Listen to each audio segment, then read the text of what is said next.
Greetings to one and all. आज के इस वीडियो में हम बात करेंगे निरक्षरता, अशिक्षा या इलिटरेसी के बारे में। भारत में एक बहुत बड़ी समस्या अशिक्षा की है। अशिक्षा ने भारत में अनेक सामाजिक आर्थिक बुराइयों को जन्म दिया है। शिक्षा के अभाव में लोग वैज्ञानिक आविष्कारों से अनभिज्ञ रहे हैं। कृषि एवं कुटीर व्यवसायों का समुचित विकास भी नहीं हो पाया है। अशिक्षा के कारण लोग स्वास्थ्य के नियमों से अपरिचित रहे हैं, अतः वे कई रोगों के शिकार हुए हैं। शिक्षा के अभाव में ज्ञान और विज्ञान दोनों का विकास नहीं हो सका। अशिक्षा ने भारत में अंधविश्वासों एवं रूढ़िवादिता को जन्म दिया है। शिक्षा की कमी लोगों के धनोपार्जन में भी बाधक रही है और सेठ साहूकारों ने उनकी अज्ञानता का लाभ उठाकर उनका शोषण किया है। स्त्रियों में शिक्षा के अभाव ने उनको सदैव हीन अवस्था में रखा है और वे घर की चार दीवारी को छोड़कर बाह्य संसार से अनभिज्ञ रही हैं। संतानों का उचित लालन पालन भी नहीं कर पाने के कारण वे योग्य नागरिकों को तैयार नहीं कर सकी हैं। अशिक्षा के कारण ही लोग अपना शारीरिक, आध्यात्मिक एवं मानसिक विकास नहीं कर सके हैं। शिक्षा के बिना मानव पशु के समान है, क्योंकि शिक्षा ही सभ्यता एवं संस्कृति के निर्माण में सहायक होती है और मानव को अन्य प्राणियों की तुलना में श्रेष्ठ बनाती है। किसी देश में शिक्षा की स्थिति ही उसके विकास की स्थिति स्पष्ट करती है। भारत को यदि आर्थिक व वैज्ञानिक प्रगति करनी है, लोगों का जीवन स्तर ऊंचा उठाना है, अंधविश्वासों एवं अज्ञानता से मुक्ति पानी है और अपना सर्वांगीण विकास करना है, तो उसे अशिक्षा से छुटकारा प्राप्त करना होगा तथा देश में शिक्षा का अधिकाधिक प्रसार करना होगा। जो महत्व शरीर के लिए भोजन का है, वही शिक्षा का सामाजिक जीवन के लिए है। अतः शिक्षा मानव जीवन का एक अनिवार्य अंग है। अब हम बात करते हैं शिक्षा क्या है। What is education? मानव द्वारा आदिकाल से ही ज्ञान का संचय किया जाता रहा है। प्रत्येक नई पीढ़ी को पुरानी पीढ़ी द्वारा कुछ ज्ञान सामाजिक विरासत में प्राप्त होता है और कुछ वह स्वयं अर्जित करता है। मानव की प्रत्येक पीढ़ी में सीखने की प्रक्रिया और हस्तांतरण द्वारा ज्ञान की वृद्धि होती गई है। ज्ञान की यह परंपरात्मक श्रृंखला ही शिक्षा है। शिक्षा का उद्देश्य मनुष्य में पहले से उपस्थित पूर्णता की अभिव्यक्ति है। शिक्षा मनुष्य को सांसारिक जीवन व्यतीत करने के योग्य बनाती है। शिक्षा को परिभाषित करते हुए दुर्खाइम लिखते हैं कि शिक्षा अधिक आयु के लोगों द्वारा ऐसे लोगों के प्रति की जाने वाली क्रिया है जो अभी सामाजिक जीवन में प्रवेश करने के योग्य नहीं है। इसका उद्देश्य व्यक्ति में उन भौतिक, बौद्धिक और नैतिक विशेषताओं का विकास करना है जो उसके लिए संपूर्ण समाज और पर्यावरण से अनुकूलन करने के लिए आवश्यक है। इसी प्रकार फिलिप्स मानते हैं कि शिक्षा वह संस्था है जिसका केंद्रीय तत्व ज्ञान का संग्रह है। महात्मा गांधी कहते हैं, शिक्षा से मेरा अभिप्राय बच्चे के शरीर, मन और आत्मा में विद्यमान सर्वोत्तम गुणों का सर्वांगीण विकास करना है।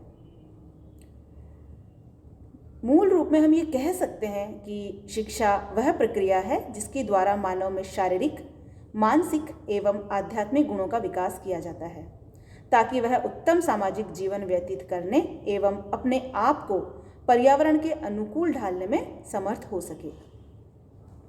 अब हम बात करते हैं भारत में साक्षरता की स्थिति की।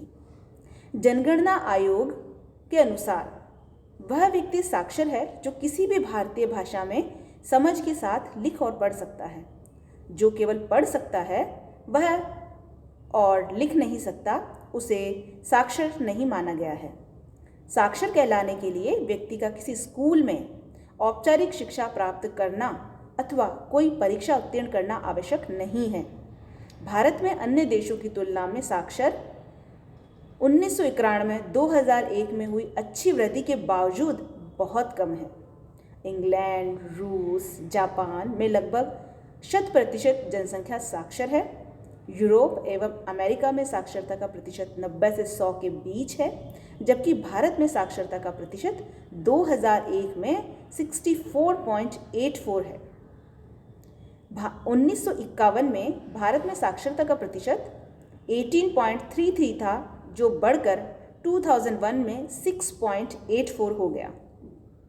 पुरुषों में साक्षरता का प्रतिशत 75.85 तथा स्त्रियों में 54.16 है।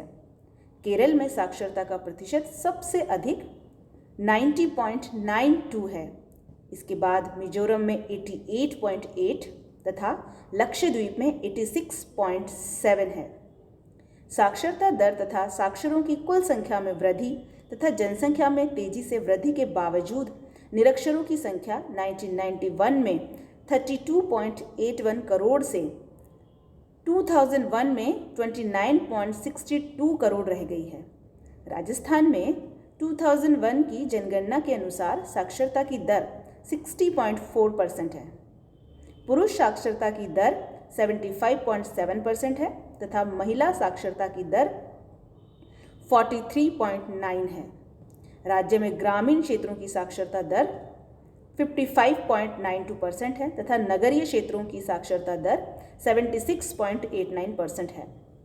जनगणना 2001 के अनुसार देश में साक्षर लोगों की कुल जनसंख्या 55,99,77,263 है। ग्रामीण क्षेत्रों में साक्षरता 59.4% रही है। केरल, जिसकी 90.92% के स्तर पर उच्चतम साक्षरता दर है, पुरुष और महिला दोनों की साक्षरता के संबंध में क्रमशः 94.20 और 87.86% लेकर शीर्ष स्थान पर बना हुआ है। बिहार की 47.0% के स्तर पर निम्नतम साक्षरता दर है, जहां पुरुषों के लिए निम्नतम साक्षरता दर 59.7% और महिलाओं की साक्षरता दर 33.1% है। 1991-2001 के दशक में दादर और नागर हवेली तथा राजस्थान में साक्षर व्यक्तियों की संख्या दुगने से अधिक हो गई है। 2001 जनगणना के अनुसार सभी राज्यों और संघ राज्य क्षेत्रों ने अब 60% से अधिक पुरुष साक्षरता दर हासिल कर ली है। 50% से कम महिला साक्षरता दर वाले राज्य संघ राज्य क्षेत्र हैं राजस्थान, अरुणाचल प्रदेश, दादरा और नागर हवेली, उत्तर प्रदेश, जम्मू और कश्मीर, झारखंड और बिहार। इसी प्रकार 1991-2001 के दौरान 7 वर्ष से अधिक की आयु वर्ग की जनसंख्या में 172 मिलियन की वृद्धि हुई है, जबकि 204 मिलियन अतिरिक्त व्यक्ति साक्षर हुए हैं। जनसंख्या में समूचे तौर पर वृद्धि के बावजूद निरक्षर व्यक्तियों की संख्या वर्ष 1991 के 328 मिलियन से कम होकर 2001 में 296 मिलियन रह गई। यह महत्वपूर्ण घटनाक्रम है क्योंकि स्वतंत्रता के बाद से पहली बार किसी दशक में निरक्षर व्यक्तियों की कुल संख्या में गिरावट हुई है। निरक्षर व्यक्तियों की कुल संख्या में हुई इस गिरावट में योगदान देने वाले राज्य हैं आंध्र प्रदेश, उत्तर प्रदेश, महाराष्ट्र, राजस्थान, मध्य प्रदेश और तमिलनाडु। वर्तमान में सभी राज्यों में प्रारंभिक शिक्षा निःशुल्क हो गई है। विश्वविद्यालय स्तर पर भी विश्व विद्यार्थियों की संख्या 1950-51 की तुलना में वर्तमान में 9 गुना से अधिक हो गई है।